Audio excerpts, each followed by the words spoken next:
They take a tough shot, and I literally sound like, oh my God, we won, because it was a really hard shot, and I was like, I expected it to kind of bounce off the rim, time to run out, but just enough time left, and she missed it in a way that it came right back to her. She laid it up at the buzzer, and so then you go from the highs to the to the in the middle as you're just trying to manage to. Again, it was pretty painful.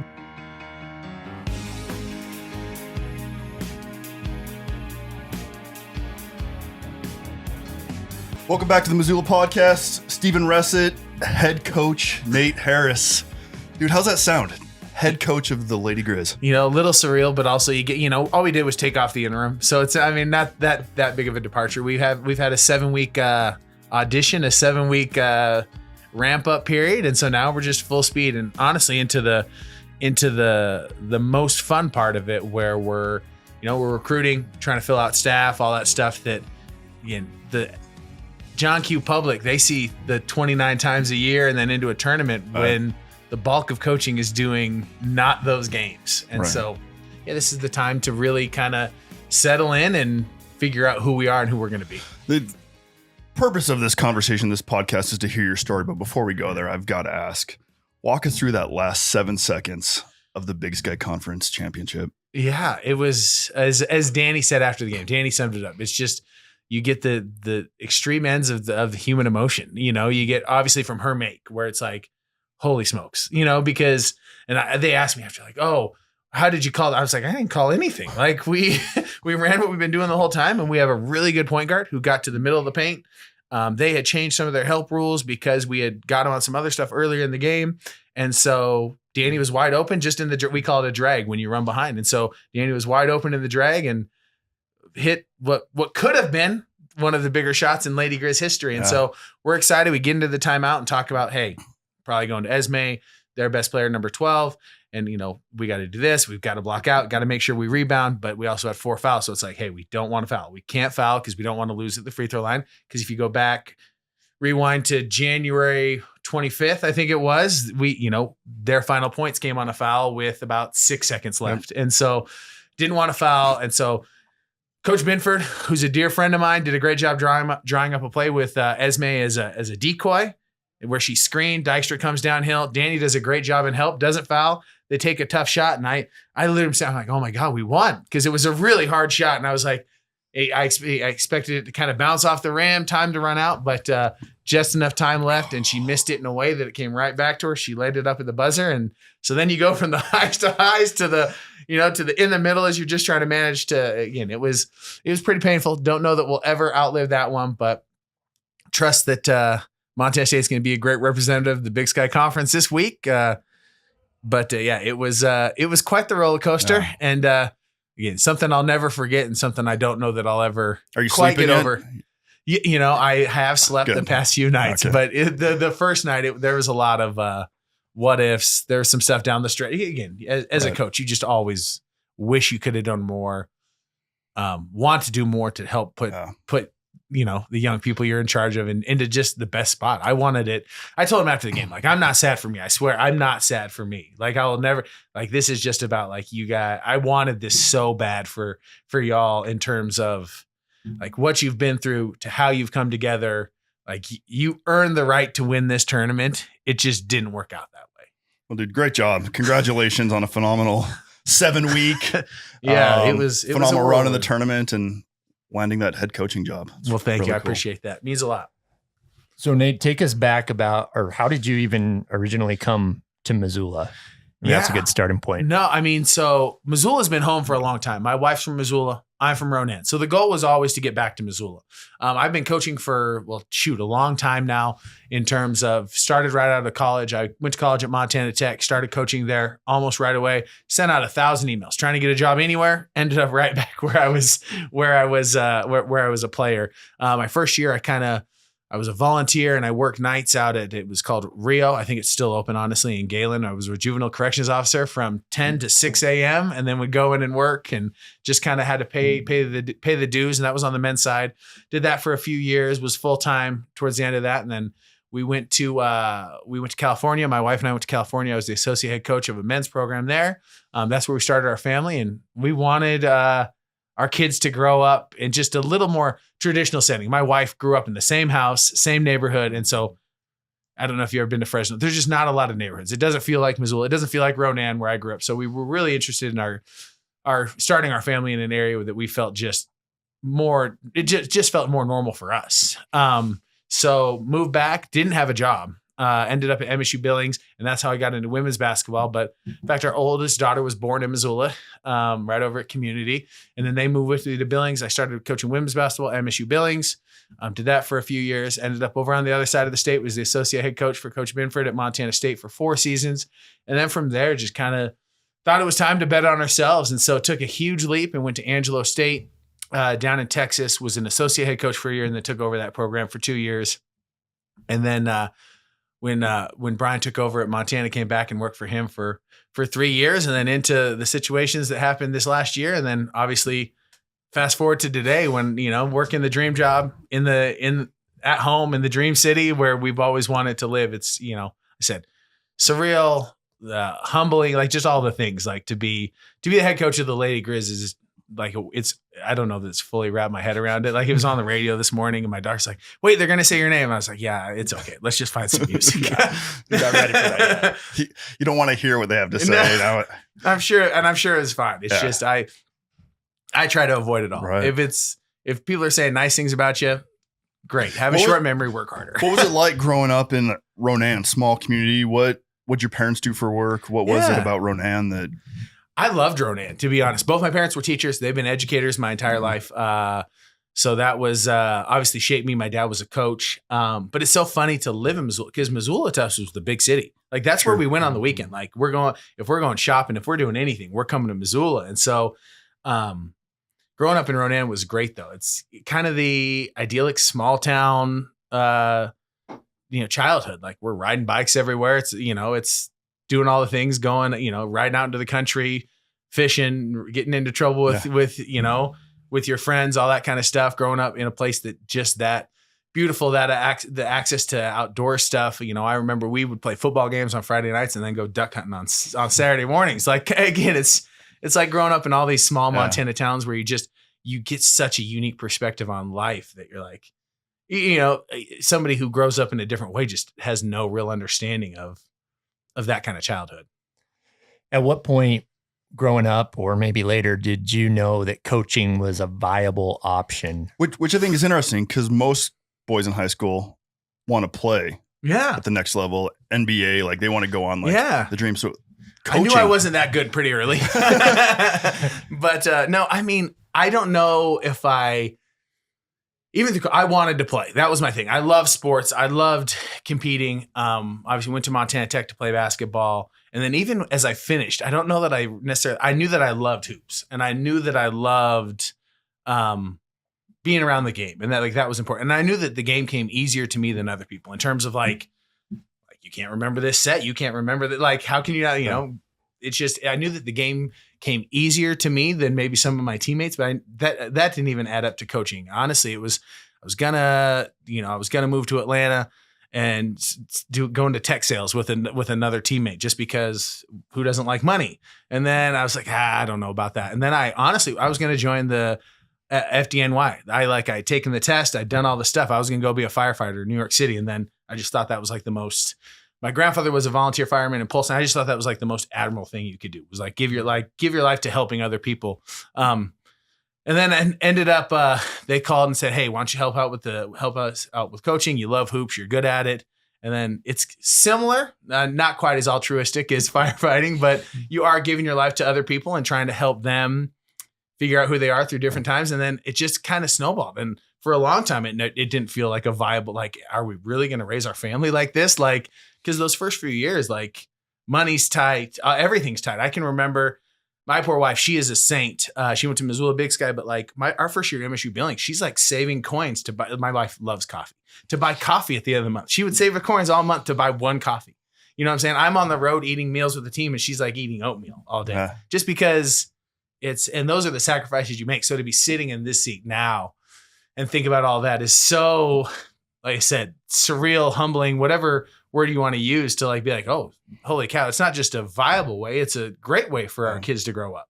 And it's turned into something that didn't necessarily seem possible when it first started. What year did you graduate, Ronan? 02. 02. And then was it just basketball that took you to tech or what? Yeah, I was a fair football player, okay basketball player. We had a lot of success as a team. Lost to Mike Chavez, Leo Bullchild. I'm trying to think. Alvin Yellow, I was on that team. But a really good Browning team in the state title game. It was grew up playing everything. Right. And so, it was just basketball. I thought I wanted to be an engineer, mostly because of the money. You look at it, you're like, oh, petroleum engineer is rich. Like, that sounds awesome. I don't know what they do, but I like exactly. That sounds like a good life. That's how everybody goes to tech, right? Yeah. But I got into it and I was like, oh, there's no way I can be an engineer. I ended up graduating with a mathematical sciences degree just because I tried a few disciplines of engineering and I was like, yeah, I can't do this. This is not who I am. And so, ended up flipping a coin between business and math, literally flipping a coin in front of the registrar's office, ended on mathematical sciences and made it through the grace of Rick Rossi. I think still the head of their mathematics department. So did you know, or maybe better question, did your wife know how hard it was going to be a coach's wife? And how did she support you throughout that process? Like, were there times where you thought about quitting? 100%. I mean, and not because I didn't love it. I've never felt like this isn't what I'm supposed to do, but just no. I don't think anyone fully understands like what being a coach's spouse.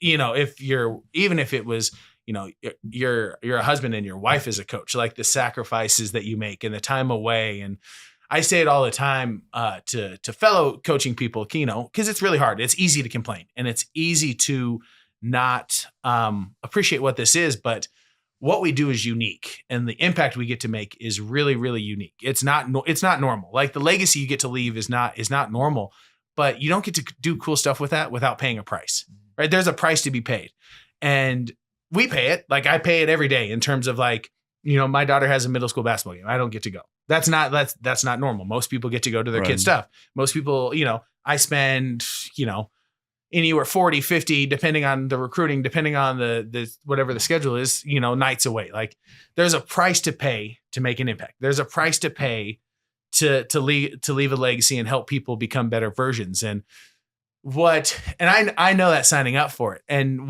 when somebody marries a coach, I don't think they know the price that they'll pay. And that's where I'm just so appreciative of my wife, because I'm sure that getting into it, she didn't know. And it's been hard. I mean, not only that, she was a school teacher. She doesn't anymore. She works in social media, but she was a teacher, 4 daughters, just all of the things you take on. And so, like I said, the last time we really talked about getting out was a handful of years ago, but what is it about coaching?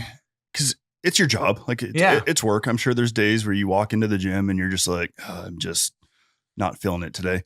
But what is it about coaching all these years that keeps you going back into the gym every day and not falling back on some of those other passions or degrees that you do have? I think honestly, just the chance to work with young people, men or women, because I've coached both. I've coached women now for which one's easier to coach? I don't think it's that different, to be honest. I think they're just motivated by different things. Honestly, I think that women are more coachable, but they're, again, this is speaking in generalities. I think they're more coachable, but they're in a lot of cases just not quite as competitive in terms of like the killer instinct. Sure. Whereas men are less coachable, but some of that's because they have so much competitive drive. Right. That makes sense. Which is a lot of pride thing. Right. Sure. But I don't think it's just sports. That's just men and women in general. Yeah. And I think that, again, women are so much more mature than men, literally at every stage in life, that I think that makes them easier to coach. Yeah. Because the difference between just in maturity between a 20-year-old female and a 20-year-old male is stark. Like there's a huge difference there. And especially as you get to, but that can almost be a detriment as young women get to the end of their career. They're thinking about like their career, their life. In a lot of cases, they're thinking about like, how does this add up into my future? Where men, they're still like, oh, I'm going to hoop for another 10 years. This is like, that's their focus. And so I don't think the coaching is different. I think it's just understanding who you're working with, but that's what keeps you going back. It's just like the chance to help people become better versions of themselves, whether that's people you're working with, the kids you're working with, like you get to make an impact and make people hopefully better versions of themselves. It's the same reason that being a parent is super rewarding.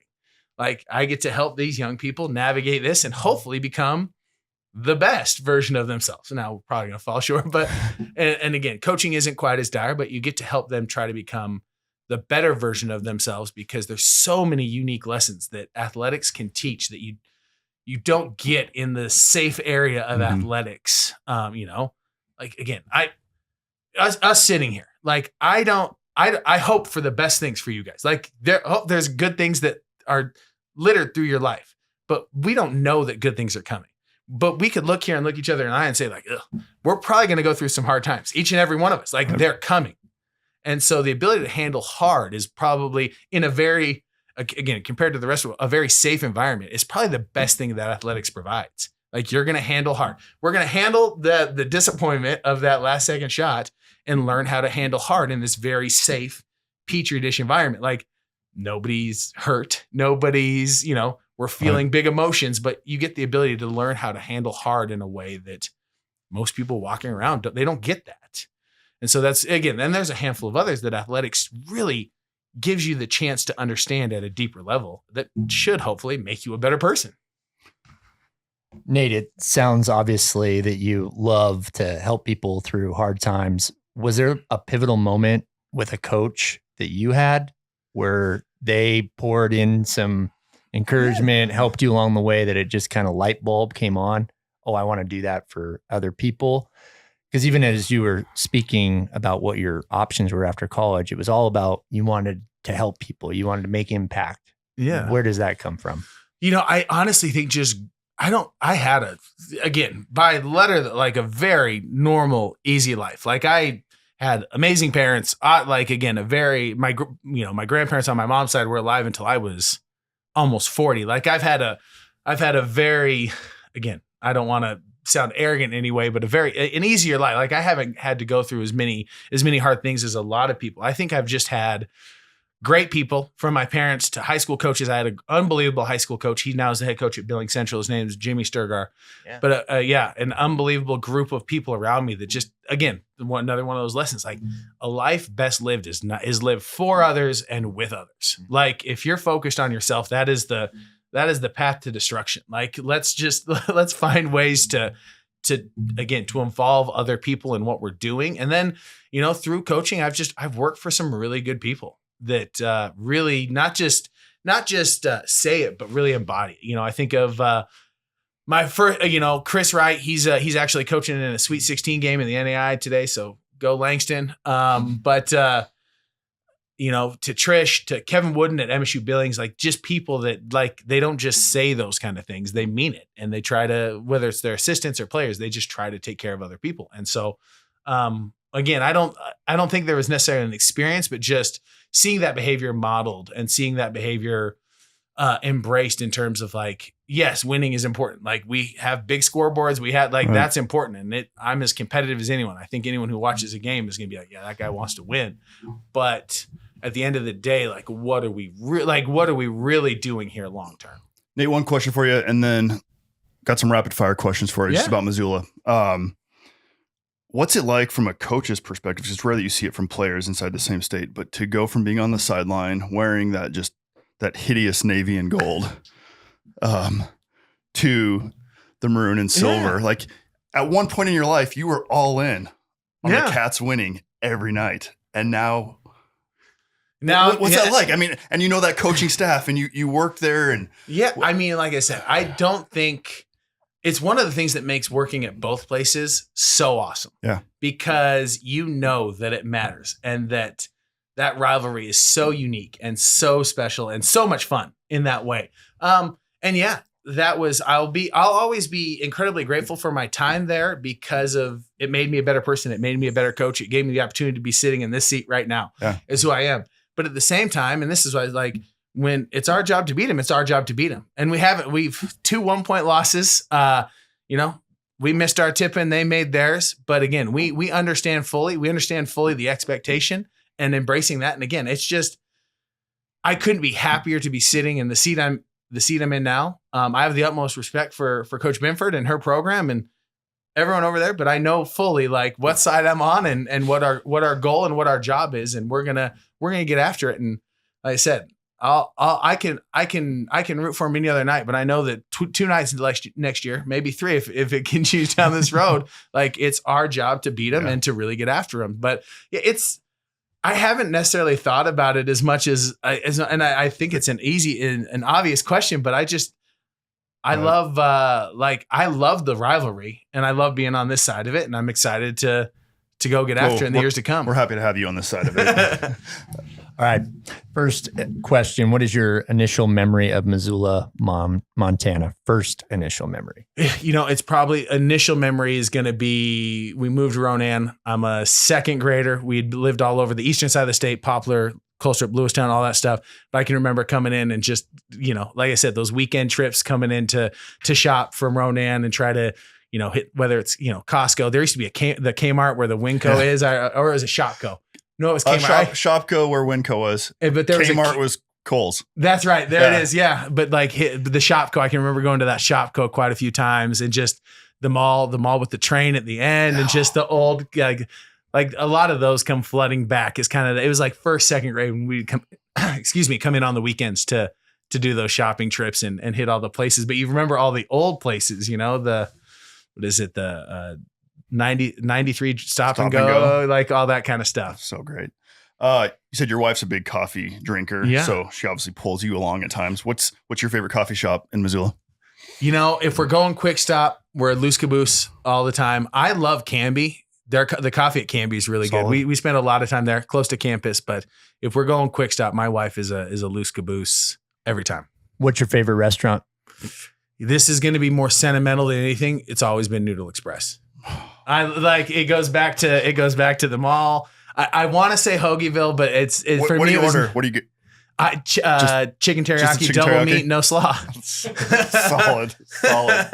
But no, it was. Awesome. It's always Noodle Express has been a constant stop for me, no matter where we've lived. What zip code do you live in? 59808, out on the west side of town there. What is the weirdest thing about Missoula to you? That's a great question. I would say just how it's like every time you think Missoula, it changes. And it's like whether it's when you first move here, you've been here forever. When you first move here, you learn that it's this crazy artsy music town that like everyone plays at and stops at. And the longer you realize that it just keeps unfolding. You're like, oh, there's just always something new here, which I don't know that is weird as much as it's exciting, but it changes a lot more than you would think a city of this size would. What do you love the most about Missoula? People. Like it is such a accurate representation of Montana and how much people want to take care of each other and how much people are proud of where they're from. I said this when we moved to Texas, and this is not a Texas statement, but like what I told Texas people, I was like, hey, I can vibe with Texas people because Texas people love Texas the way Montana people love Montana. And Missoula is such an accurate representation of that in the way that Missoula people love Missoula as much as they love Montana. And so yeah, like, you talk to my wife is about as proud of Missoulian as there is. And so, but yeah, that's probably my favorite thing is just the people and how proud they are to be from a specific place, let alone state. Is there a book that's made a significant impact on your life more than any other? Ooh, great question. I've read The Outsiders forever by S.E. Hinton. I used to read that every year for a long time. I love The Outsiders.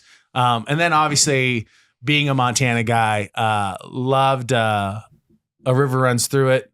And then also by A Young Men in Fire, I thought was a really great book. Again, I don't read as much as I should, but those are some that I like you read.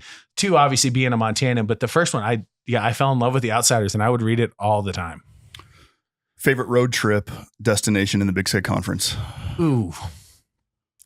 Used to be Portland. Used to love that trip. Portland's changed a little bit in the last few years. Not quite, but it's, I really enjoy Flagstaff. I think there's an obvious one, but I'm never going to give them credit that, the best crowds, the best we're going to see is obviously on the other side of the state. Yeah. But no, I've grown to love some of the other locations as well. Like I think Flagstaff's a cool place. Kind of reminds me of Missoula. Least favorite? Ooh, Sacramento. Fair. Yeah. What's it like being a head coach and looking up in the stands and seeing the legend Robin Selvig looking down on you and coaching, does that add any pressure? Does it? No, I mean, like I said, I'm just so appreciative of what him and the young women that played for him like left for us. Yeah. Like, and that's what I'm saying. Like, we don't have 2,500 people on a Thursday night if not for his 38 years of commitment to this program. Right. And so I think a lot of people can view it as very daunting, but for me, it's like, no, like they left something great for us. We have to be ourselves and see where we can take it. Like, I don't think nobody's ever, and it's kind of, it should be a little bit freeing because I'm not winning 865 games. Say 865. I'm not like, that's not happening. I'm not working anywhere for 30. I hope I'm alive in 38 years. Right.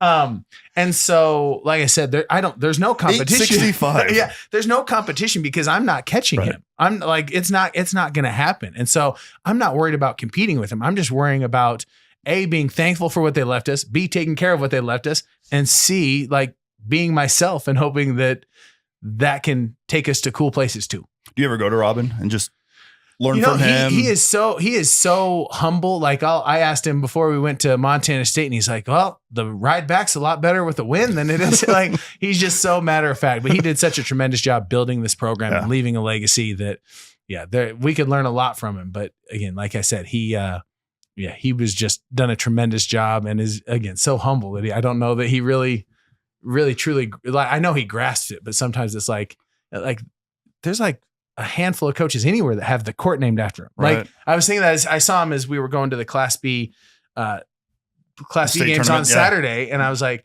oh, that's gotta be so weird. You're watching these high school kids play on a court and your signature is right there. But yeah, it's he's an unbelievable coach and hopefully in the Hall of Fame soon. Are there any like mentors that you have today that if you have a tough coaching question, you're calling like, how do I do this? Yeah. How do you overcome this? Or maybe you're at this point, you just have your staff around you. No, I mean, I have people that I talk to a lot. I still talk to Jimmy a lot. Obviously he's coached high school basketball and he'll always say like, oh, I'm just a high school coach, where I'm like, coaches are coaches, man. Like, there are a million people that could be sitting where I'm sitting. Like, I don't think I'm any better or any worse. Like, I'm just a coach. Like, the decisions I made led me here, but that doesn't mean that somebody who's coaching, like, again, Dylan has had tremendous coaches through the years. I just think there's lots of great high school coaches. They just made different decisions. It doesn't mean they're less of a coach. I talk about Chris. We talk darn near every day. He asks me questions about his program. I'll ask him questions about, which way we should go. And we bounce ideas off each other a lot. That's Chris Wright at Langston. I do still talk to Kevin a little bit. Obviously, Trish and we don't talk nearly as much anymore. But and then there's a handful of others just that I've gotten close with over the years that I really trust. But a lot of it is just, I think that you want to get information from other people. I think this goes for anything, but at the end of the day, like, you've got to trust your gut. You've got to you've got to be yourself. If you try to be somebody else in anything, it's too hard to keep up. You're going to eventually fail because you're going to have to get back to being yourself at some point to really go after what you want to get. I appreciate your humility, transparency. I'm going to try to pull something out of you here. Why you? Why are you the right guy for the job? What do you bring into the program that made, the athletic director and the university say, this is our guy? Like I said, I think that I have an appreciation for the university and for the state of Montana. But I think a lot of people have that. I think what I can bring is a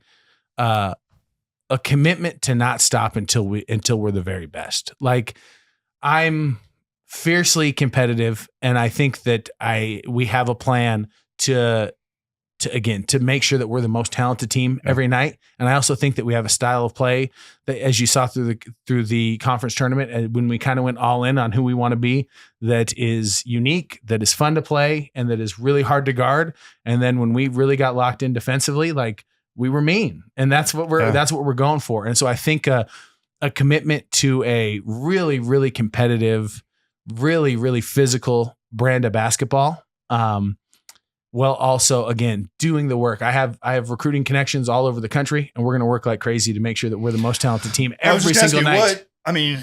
The dust is still probably settling and moving into your office and figuring out the program and like where you're going to take it. What are the next few, not even months, next few weeks look like as you get in and Like, you're the head of the program. I mean, recruiting and that's where the portal and all these different conversations. I think you have to break it up, and we have a very specific plan. I think the two most pressing things right now are we have to get after filling out our roster. The portal opens on March 24th, and so we've got to get older. We've got to get more experienced. We've got to get more physical. Like if you saw this year, like we've got to improve our depth, and we've got to improve our depth in a way that allows us to play multiple people in that 5-out style that we want to go to, but also people that are locked in and bought in on playing physical, mean, like defense. And so we've got to fill out our roster, and then we've got to fill out our staff. Those are the two most pressing things. Now there's meetings to be had. We got to get organized for the spring and summer. We've got to get organized through I'm a planner in terms of I want our kids to know when practice is on November 17th. Like I don't want to be having that conversation on November 14th. Right. And so those are some things that we've got to get done. We've got to get our camps up and running. But the two most pressing things are we've got to make sure that our roster is a roster that we feel like can be anyone on our schedule. And we've got to fill out our staff with the right kind of people who are high energy, high achieving role models for the young women on our team, and also understand how unique and how special working at the University of Montana is. And so those are the two most pressing things. We've got a litany of other things that we've got to grind through logistically, but having the right people in the room, in any room, is the most important thing in any job. You're good. So these last couple of weeks, as you got the interim tag and then led the team through the Big Sky Conference, what did you learn along that journey that had you guys elevated at the end and had them playing their best basketball? Yeah, I think you have to be yourself, and you have to be all in on what you're doing. Like again, if you were to watch us in that conference tourney and watch what we were doing right before to even that first game after, like it took us a while, and we had to rebuild. It's hard to turn a ship, think about an athletic program. It's this giant moving ship. It's hard to turn that ship, quickly. And so we had to do stuff in chunks, and we had longer practices, and it finally, I don't want to say bottomed out, but it finally became most evident, in Bozeman. You lose to Montana State in kind of an embarrassing way. And so we just had to really embrace and find an identity that from the top down we believed in. And so that's where you saw a renewed commitment to like, hey, we're just going to guard you. And we didn't have enough people to really go 5-out. Like, again, that was a depth issue. We had to play 3 games in 5 days that final week and go Sac State, Portland State, Eastern Washington. And so we played a little more traditional to what we've been doing offensively, and then going into the conference tournament. Hey, we've guarded. The last week we guarded. Eastern Washington was a little bit of an aberration, but we've guarded. But we're going to hang our hat on that, and we're going to spread people out, and we're going to see what happens over these 3 days. Like we're trying to go 3-0. Can't go 3-0 till you're 1-0. So we're going to put all our energy into Idaho. And we're not going to worry about what's coming next. And, we have MJ Bruno tweak her ankle. And then I walked in the locker room and I was like, hey, it's March. You don't get to be hurt. Like nobody gets to be hurt. You don't get to be tired. Mac, you played 39 minutes. You don't get to be tired. It's March. Like nobody gets to be tired in March. And were you a little scared of how MJ would respond when you told her to suck it up? I mean, I live in fear of MJ. No, MJ, that kid's a winner. That kid wanted to make memories that week. And I had zero doubt. They were like, oh, what she's doing. I'm like, gosh, she's going to be fine. She's going to be fine. She's a winner. Like she's going to find a way to be out there. And so, no, and it just became, how do we go 1-0 today? And really relying on, this is who we are. And this is what our identity is going to be. And I think you see that the best teams in our league, they have very strong identities. They are who they are. And we needed to trend towards figuring that out and finding that and really relying on it. And I think you saw it that last week. And scouts out. If anyone wants to know what we're going to look like in the coming years, that's it. But we're just going to be better at it. And so that'll be our focus. And we return some great players. We've got to add some more great players, and help our returners get better, and really understand that stuff. But yeah, we're going to guard. And then we're going to spread you out and have some fun offensively. Switch gears here a little bit. Outside of coaching, you're a husband and father and 4 daughters. How do you balance all that life is given the Harris home right now? Yeah, marry well. My number one advice is to marry well, which I did. Elise is awesome. She holds things together as we're out. But then I try to be present in whatever I'm doing. I've become a pro at compartmentalizing. And if you have a bad day at work, don't take it home. If you have a bad day at home, don't take it to work, and just put things in the boxes they're supposed to go in, put things on the shelves they're supposed to go to. And then when it's time to be all in on something, be all in on that. And when I try not to take things into the rooms they're not supposed to go into, and just really compartmentalize and focus on like what's important now. That was that was funny. It comes flooding back. I had a football coach in high school. That was his thing. Like, what's important now? Practice, whatever it is. And so, yeah, whatever is important now, I'm going to go all in on that. And then when it's time to put that up, like, again, as soon as we get off we get done here, I have recruiting calls to make, but I'm not going to worry about that now. Like, I'm just going to try and be in the moment and be all in on what I'm doing in that moment. A couple more questions, and then we'll get you back to recruiting. Because you got a lot. I'm happy to be here. We need him to recruit. We need that chip. What's like the most, I guess, interesting thing about being a coach that normal folks who just come to the games, a handful of times a year, don't understand about your life? That's a great question. How nonstop it is. It's not just the games. It's not just the games you get to see. That we are trying to win every single time. It may not look like that, but we are. It may not look like that, but we are doing what we think is giving us the best chance to be successful. And again, when it comes to the players, like, most of them are normal people. They're not as obsessed with it as I am, or as any, like, they're on the bell curve. They're like, most of them are in the middle. Like, basketball is something they're just really good at. It's not their life. And so that turns into a coaching thing. Like, as a fan, you have to understand, like, I want them to have this be something they do. They're a sister, they're a daughter, they're an artist, they're whatever it is. They'll be better at basketball when they are able to put it on the shelf and don't tie up their self-worth in it.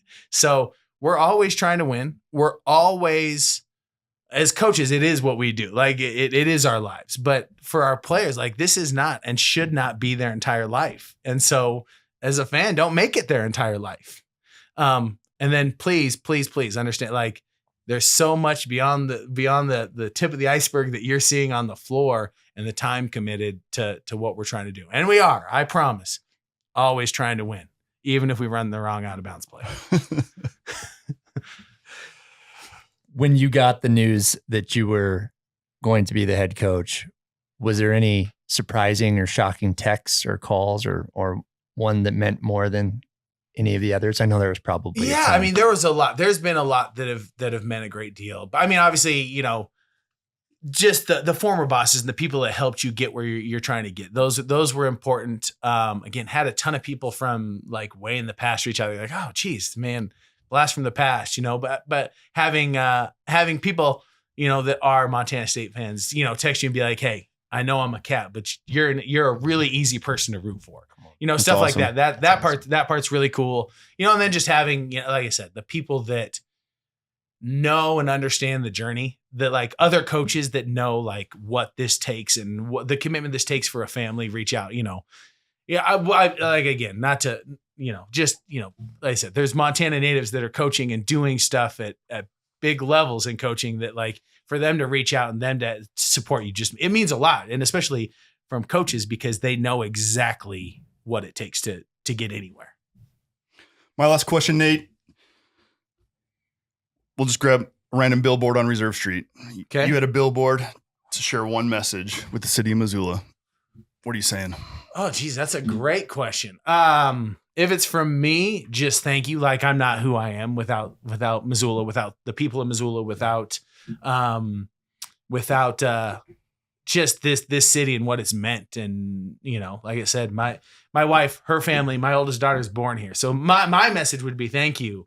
And if it was from where we're going, it would be like, get on board. Yeah. Like, we're going to go places. We want the entire city of Missoula. We want everyone to be on board with where the Lady Griz are going next. I'm excited about our future, and I want the city of Missoula to be excited, but also to wrap their arms around the teams that we're going to have, because I think that they'll be great representatives of this city, of the university, of this state. I thought it was really cool when the news broke. Hey, coach, you saw it all over Facebook and social media and the news stations. Just the community, the immediate support that you had, just the love and the outpouring and the belief that this community has in you just speaks highly to who you are, your character, and the type of man you are and coach. And really excited. I have one last question. We're in the middle of March Madness. Who's your Final Four? Who do you have winning this thing? You know, it's crazy. I feel so bad because I have friends ask me all the time, like, who do you like? I was like, I've watched nothing but Big Sky women's basketball for 3 months, guys. I think that Duke's really good. If Cooper Flagg really is healthy, which I think they could have been fibbing, like, it's kind of like, should Florida State have lied about Jordan Travis's injury 2 years ago? Like, I don't know that he's actually healthy. If he's healthy, they're the best team. I'm a big Houston guy. I'm gonna take Kelvin Sampson and Houston. I think Montana Tech ties. Montana Tech, and I just think that is a cat that that guy can coach. Yeah. And you talk about competing and playing hard and being like, he has a team that I love to watch. But obviously, Travis and his team run to the Sweet 16 at the very least, so we're excited to watch that start. Wisconsin, watch out, but.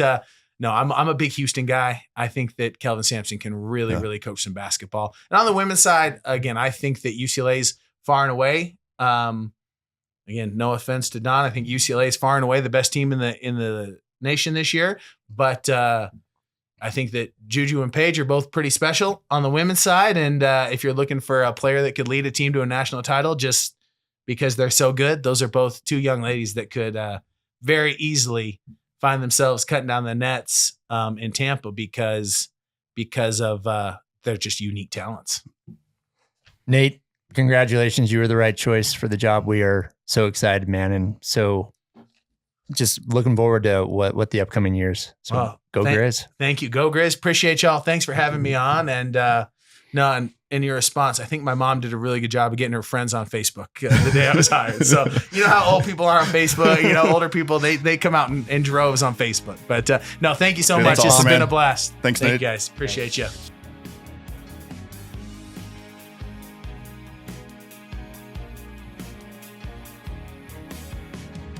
What's up, Missoula? This is Nick Balla, producer of the Missoula podcast. We truly appreciate you hanging out with us as we dive into the stories that make our city special. If you could do us a quick favor and follow the show wherever you are listening, whether that's on Spotify, Apple Podcasts, maybe you're watching on YouTube, so hit that little subscribe button. It really helps us out. Head on over to www.themissoulapodcast.com for more information, and we'll see you next week.